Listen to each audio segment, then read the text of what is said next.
Bienvenue, bonjour à tous, les titres.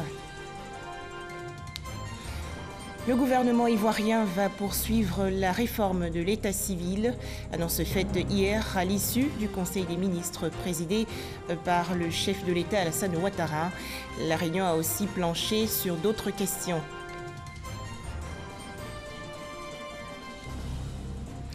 Dans ce journal également, le lancement officiel des travaux de l'autoroute Tiébissou-Bouaké. C'est dans le centre du pays. Cérémonie présidée par le Premier ministre Amadou Gon Coulibaly.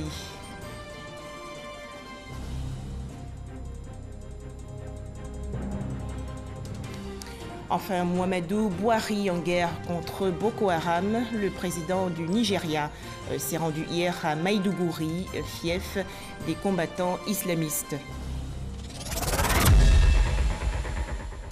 Merci de nous rejoindre pour commencer le Conseil des ministres tenu hier au palais de la présidence de la République en présence du chef de l'État Alassane Ouattara. Je vous l'annonçais dans les titres, plusieurs points ont été abordés, notamment les grèves répétitives à la fonction publique, la filière EVA, la nouvelle politique de salubrité du district d'Abidjan et enfin la stratégie nationale de l'état civil. Les explications de Awa Touré. L'enregistrement de toutes les naissances inscrit au rang des priorités du gouvernement quand on sait que 35% des enfants de moins de 5 ans ne sont pas déclarés à l'état civil. Le Conseil des ministres ce mercredi 28 novembre a ainsi décidé de la mise en œuvre de la stratégie nationale de l'état civil et de l'identification. La stratégie nationale de l'état civil et de l'identification vise à mettre en place un système de collecte et d'enregistrement de l'ensemble des événements d'état civil sur tout le territoire national à travers tous les centres de santé ainsi que dans les consulats et les représentations diplomatiques. Ce système permettra de générer automatiquement un numéro unique d'identification, non seulement pour chaque Ivoirien vivant sur le territoire national ou à l'extérieur, mais également pour les non-ivoiriens résidents ou de passage en Côte d'Ivoire.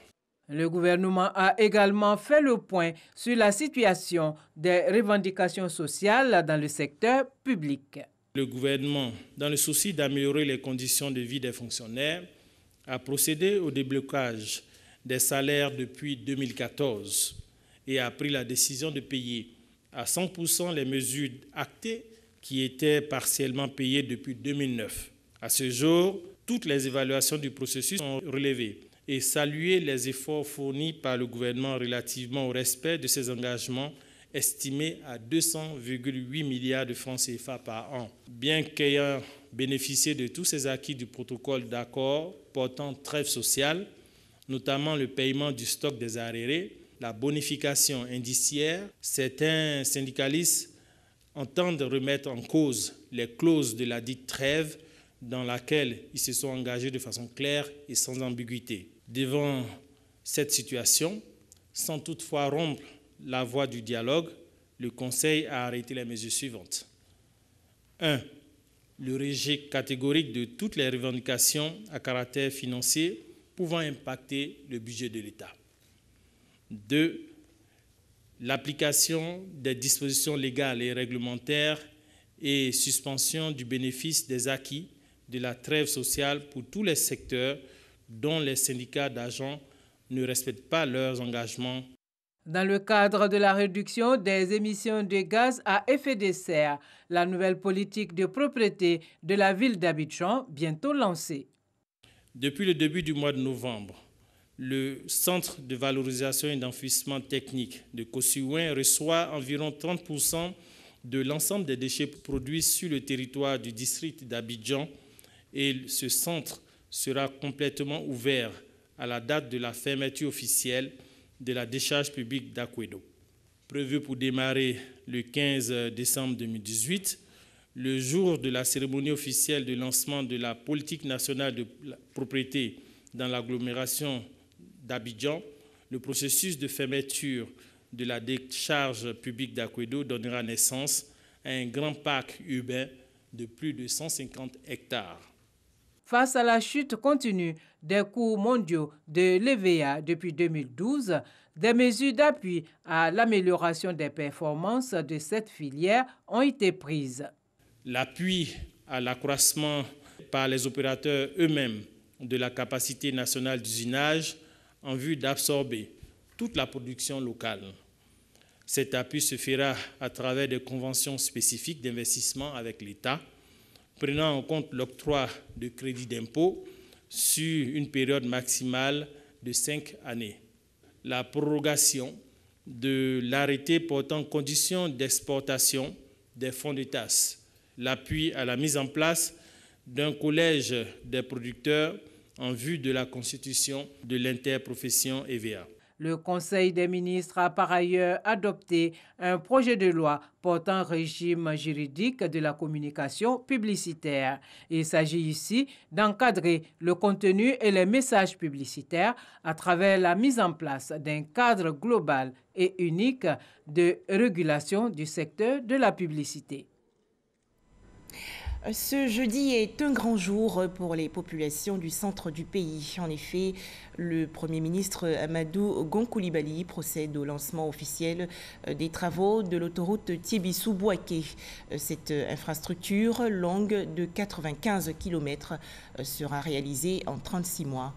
Le lancement officiel aujourd'hui des travaux de l'autoroute Tiébissou-Bouaké, c'est donc une cérémonie importante à laquelle le Premier ministre ivoirien prend part.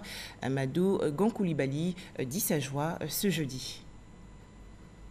Nous sommes à Bouaké pour lancer un important projet qui va améliorer les conditions de circulation pour tous les Ivoiriens, donc qui se rendent au nord, qui se rendent dans les pays voisins, donc qui se rendent dans l'ouest du pays, puisqu'il s'agit de la prolongation de l'autoroute qui partira de Tiébissou jusqu'à Bouaké.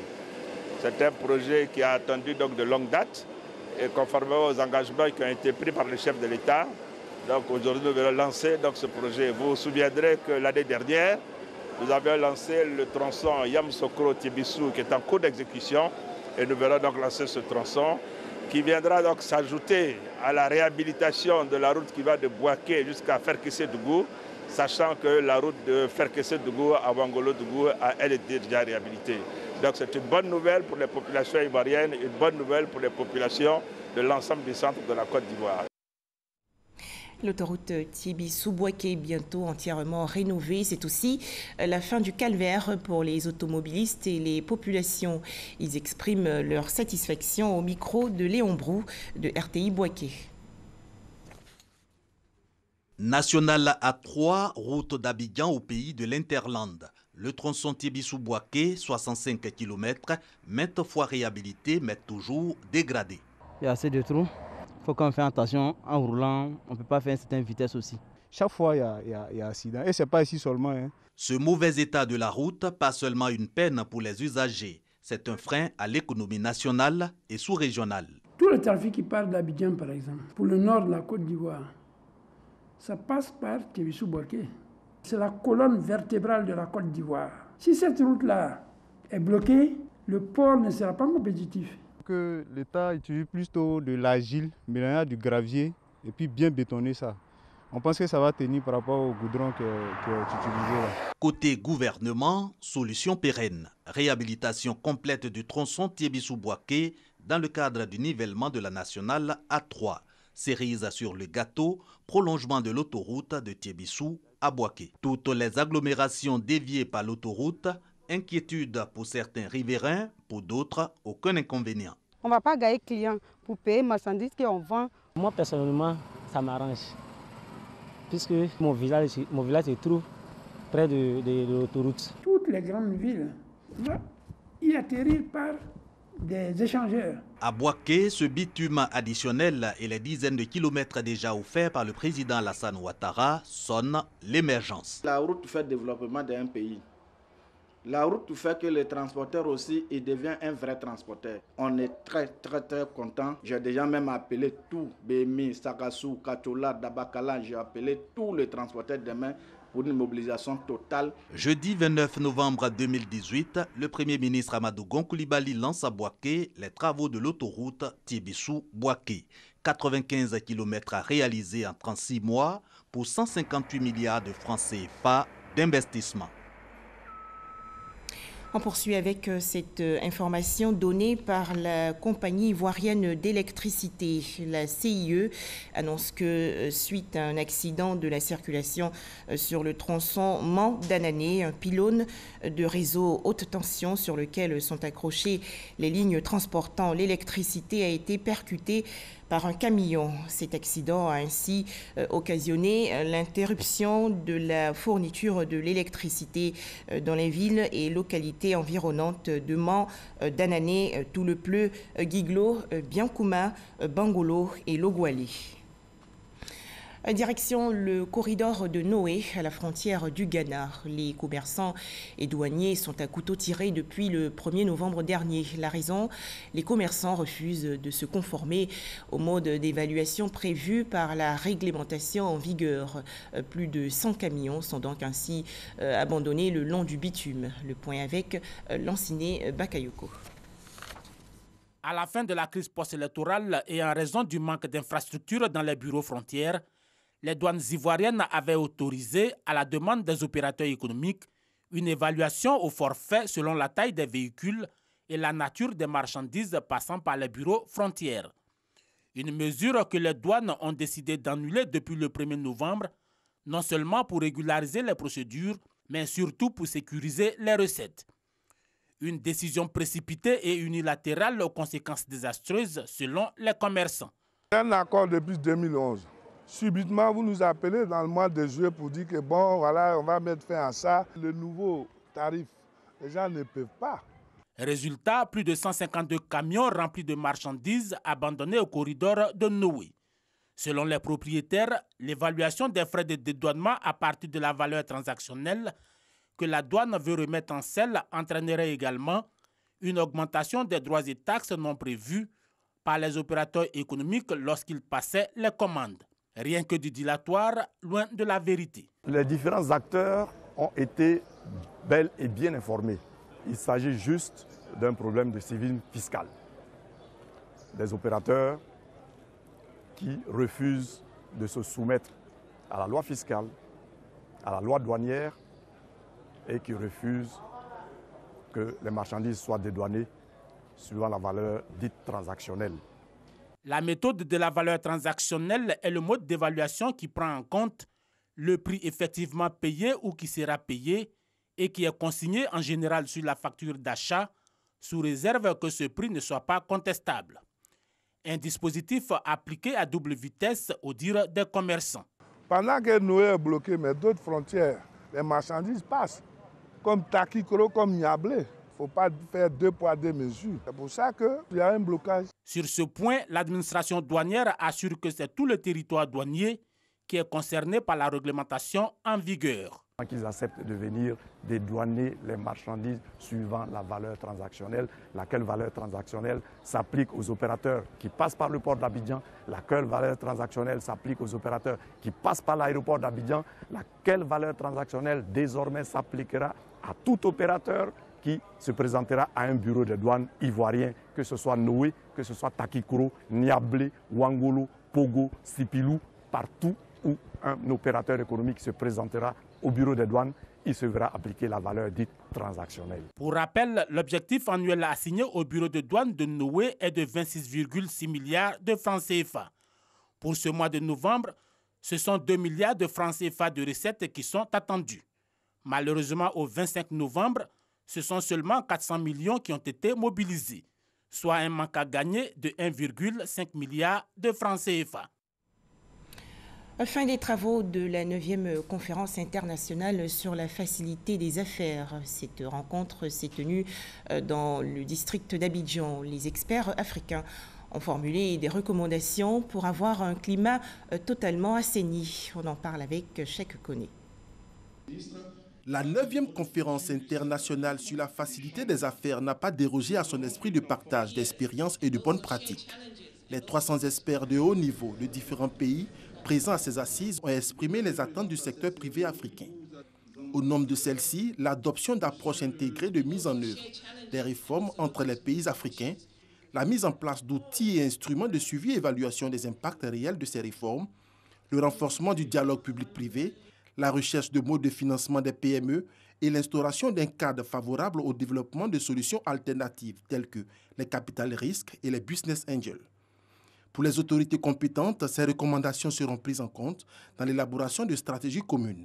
Je crois que tous les ministres ici présents et moi-même, chacun en ce qui concerne son pays, prendra toutes les dispositions pour apporter des éléments de réponse idoines visant à rendre plus compétitives nos entreprises et nos économies.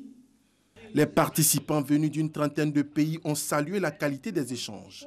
Le secteur privé, quand il participe aux côtés de l'administration, porte ses doléances, c'est-à-dire ses récriminations, parce que la finalité, c'est qu'il faut lever les obstacles.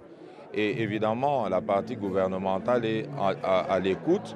Et avec le benchmarking, on essaye d'apporter en quelque sorte des solutions partagées qui ont rencontré du succès dans certains pays et qui peuvent être implémentées aussi dans d'autres, de telle manière que l'objectif commun, qui est d'avoir un secteur privé dynamique, compétitif, soit atteint. Au niveau de la gestion des finances publiques, notamment dans le cadre du paiement des impôts, c'est vrai que nous avons fait beaucoup d'efforts en Côte d'Ivoire. Nous avons le e-impôt, mais les exemples sont très intéressants dans des pays comme le Mozambique et le Rwanda. C'est à la conférence de Nairobi en 2016, puis celle de Livingstone en 2017, que l'organisation à Abidjan de la 9e édition de la conférence Ease of Doing Business Initiative a été adoptée. Au sorti des assises d'Abidjan, le Rwanda a été retenu pour l'organisation de la 10e session de cette conférence mondiale. La Côte d'Ivoire invitée d'honneur au Salon de l'élevage du Burkina. Cet événement se tient à Ouagadougou, la capitale burkinabé. Cette première édition vise à contribuer à la promotion de l'élevage et à la valorisation des produits animaux. Les précisions de Jean-Louis Bango. C'est une autre illustration de la belle coopération entre la Côte d'Ivoire et le Burkina Faso. Le parrainage par le ministre ivoirien des Ressources animales et halieutiques de la première édition du Salon de l'élevage en terre burkinabé. Une participation ivoirienne qui vient rappeler notamment la vitalité des échanges entre les deux pays en matière de produits d'élevage. Ce sont plus de 86 000 têtes de bovins et 166 000 têtes de petits ruminants qui sont partis du Burkina Faso pour la Côte d'Ivoire. Les échanges portent également sur la volaille traditionnelle pour environ 60 000 têtes en 2015, avant bien sûr la survenue de la grippe aviaire hautement pathogène dans la sous-région. Place des productions animales et halieutiques dans le développement des bases productives et de compétitivité de l'économie nationale. Tel est le thème du Sabel 2018. Un thème qui confirme l'ambition de la Côte d'Ivoire et du Burkina Faso d'améliorer la qualité des produits de l'élevage, mais surtout de les rendre compétitifs dans un environnement contrôlé par l'importation de viande et autres produits animaux extra-africains. Il y a un effort qui a été fait dans le domaine de transport des animaux où avant il y avait beaucoup de barrages.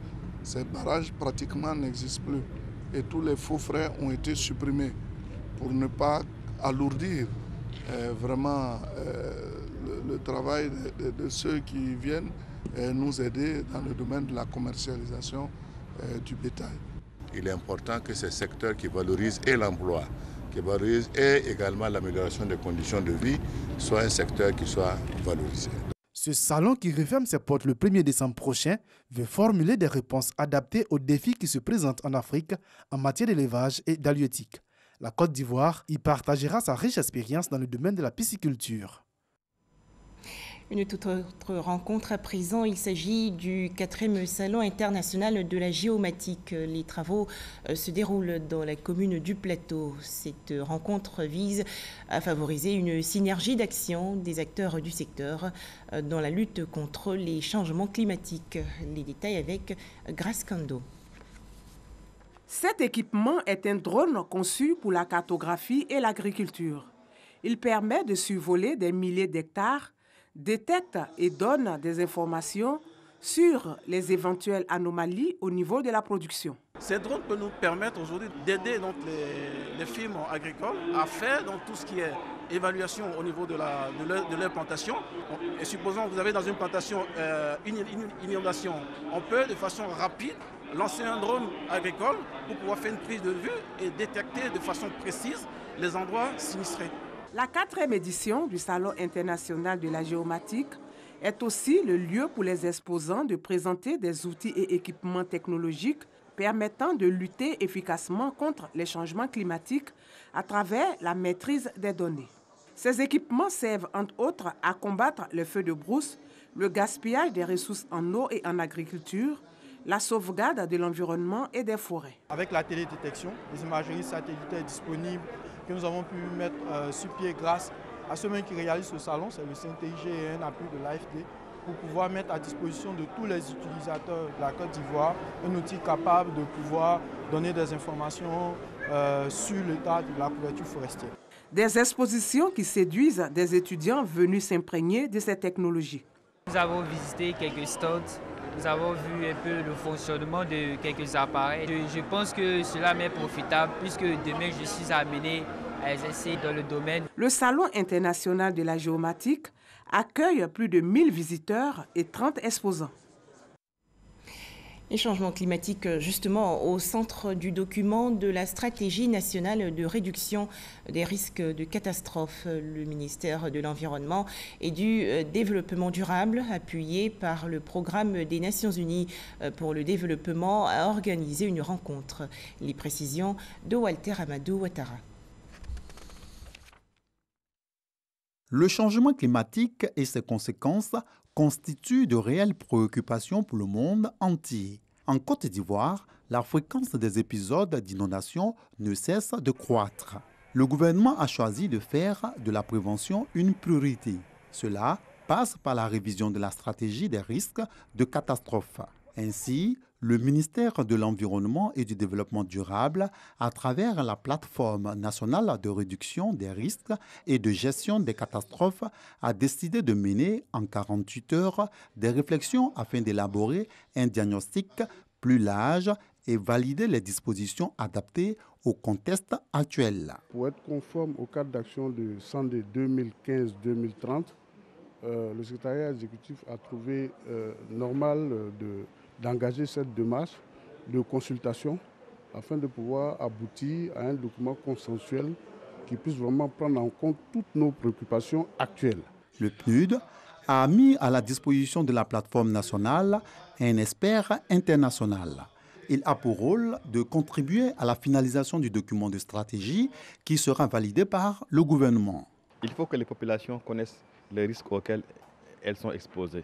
Comment en fait, la communication de crise peut arriver à l'échelle communautaire à travers un langage décrypté. Les femmes qui ont perdu, par exemple, leur actif commercial, tel que les HK qu'elles vendaient, et qui, après les catastrophes, se tournent les pouces et n'ont pas de ressources pour redémarrer l'activité, ces populations, on devait les appuyer à redémarrer de manière durable ces activités-là. Toutes ces actions permettront au pays d'être mieux préparé afin de gérer efficacement les crises liées au changement climatique dans le futur. Dans ce journal également, la visite de l'université virtuelle de Côte d'Ivoire par le ministre de l'Enseignement supérieur et de la Recherche scientifique, Albert Mabry-Touakeus. Cette institution reçoit plus de 6000 étudiants. On en parle avec Patricia Omouetia. L'Université virtuelle de Côte d'Ivoire a pour mission de développer et de vulgariser l'enseignement à distance. 6347 étudiants sont formés à l'Université virtuelle de Côte d'Ivoire pour une durée de 3 ans. Nous avons la flexibilité au sein de l'Université virtuelle d'aménager à notre guise notre emploi du temps de travail, et ce qui nous permet de gagner en temps et en efficacité. Ce choix stratégique, qui met la mobilité au cœur de son dispositif de formation, répond bien à son slogan « Mon université avec moi, partout, à tout moment ». En plus de la bibliothèque virtuelle, l'UVCI est dotée d'une Web TV pour permettre aux étudiants d'accéder aux vidéos des enseignants. Hormis le fait que l'étudiant doit avoir un smartphone ou des crédits Internet, mais il est déchargé des charges traditionnelles que nous connaissons qui pèsent énormément sur les parents, comme le transport, la restauration, l'achat des documents. Aujourd'hui, l'université virtuelle peut permettre à un étudiant de rester en Côte d'Ivoire et d'avoir une qualité de formation comme s'il était allé dans un pays développé. La mission que nous avons, c'est de mettre en place des dispositifs d'accompagnement. Le jeune homme qui crée son projet ici, et le projet arrive à maturité au moment où il a son diplôme qui doit partir, s'il a besoin de 5 millions, de 10 millions ou de plus, comment nous faisons? Pour développer l'esprit entrepreneurial chez ses étudiants, l'Université virtuelle de Côte d'Ivoire veut contribuer à la lutte contre le chômage des jeunes à travers l'émergence de leur génie créateur de start-up. Plusieurs projets socio-économiques ont été présentés au ministre. On s'intéresse à présent à la 8e édition du prix ASCAD. L'Académie des sciences, des arts, des cultures d'Afrique et des diasporas africaines a remis les bourses de la recherche pour l'année 2018. 3 chercheurs sur 5 ont été retenus. Leurs travaux sont expliqués dans ce reportage de Franck Quadio. Félicitations. Elle est la première des 3 lauréats de la bourse 2018 de l'ASCAD, Académie des sciences, des arts, des cultures d'Afrique et des diasporas africaines. Docteur Yao Clémentine de l'Institut Pasteur entend utiliser les bioherbicides pour juguler la question de l'impact néfaste des pesticides sur les plantes. Aujourd'hui, le problème des mauvaises herbes constitue une véritable contrainte biologique. Les moyens de lutte qui existent, bien qu'efficaces, présentent plusieurs limites et inconvénients. Ces herbicides chimiques, même par exemple, ont des effets néfastes sur la santé humaine, animale et environnement. Donc il faut trouver des alternatives de lutte moins nocives et plus respectueuses de l'environnement. Et c'est dans ce cadre que nous avons développé un projet pour mettre en place un bioherbicide à partir des espèces végétales de la Côte d'Ivoire. Aka Edwige explore la médecine traditionnelle comme solution contre les pathologies rénales. Et le 3e prix, Thio Karim entend réduire la fragilité immunodéficiente causée par les maladies diarrhéiques, surtout sur l'enfant. La cryptosporidose, qui est une maladie diarrhéique qui affecte beaucoup les enfants et les personnes immunodéprimées, c'est-à-dire les sidéens. Mais dans la médecine actuelle, il n'y a pas de médicaments efficaces pour lutter contre les maladies diarrhéiques chez les immunodéprimés. Et c'est ce parasite-là qui est à la base de l'amaigrissement avancé chez les sidéens. Nous avons voulu identifier les plantes de la pharmacopée ivoirienne qui peuvent être efficaces à détruire ce parasite-là. Compris entre 4,8 et 2,5 millions de francs CFA, les bourses sont un soutien à la recherche. Une façon pour l'ASCAD de jouer sa partition en tant qu'instrument consultatif pour le développement de la recherche et du savoir. Le président de l'Académie, d'ailleurs, appelle à l'implication de tous. C'est un appel à contribution que nous lançons à nos compatriotes. Depuis le lancement de la bourse ASCAD en 2013, 12 chercheurs ont été financés pour un montant total de 60 millions de francs CFA. C'est ce qu'on appelle être pris la main dans le sac. Un individu se faisant passer pour un gendarme et ayant en sa possession une carte d'identité professionnelle contrefaite a été appréhendé récemment par des éléments de la gendarmerie nationale dans la commune d'Adjamé. Les explications de Abou Sanogo. Depuis 4 mois, il trompait la vigilance des populations et même des militaires. Il s'est fait passer pour un gendarme, un maréchal des logis-chefs, alors qu'il n'en est pas un. L'homme arborait fièrement un béret rouge presque usé. Avec cette tenue, ce présumé faux gendarme bénéficiait de certains privilèges. Il ne sévira plus désormais. Au vu de son attitude, il a été interpellé dans la commune d'Adjamé lors d'une patrouille. Longuement interrogé, il va aller jusqu'à présenter une carte professionnelle falsifiée. Conduit à la section de recherche de la gendarmerie, située au plateau, le présumé faux gendarme ne fera aucune difficulté pour reconnaître les faits. Il a dérobé, selon lui, la tenue d'un parent gendarme. J'ai grandi dans une caserne aussi avec des amis qui aujourd'hui tout le monde est du corps. Et quand je les vois, ça me plaît bien. C'est comme ça que j'ai chopé la vie de mon cousin. Je l'ai volé dans son dos. Le présumé faux gendarme devra répondre des faits d'usurpation de titres, de faux et usage de faux devant les juridictions compétentes. Pour terminer, l'actualité internationale, au Nigeria, le président Muhammadu Buhari enfile ses habits militaires et monte au front contre les islamistes de Boko Haram. Il s'est rendu hier à Maïdougouri, fief des combattants islamistes. Et c'est la fin de ce journal. Le reste de l'actualité sur notre site rti.ci.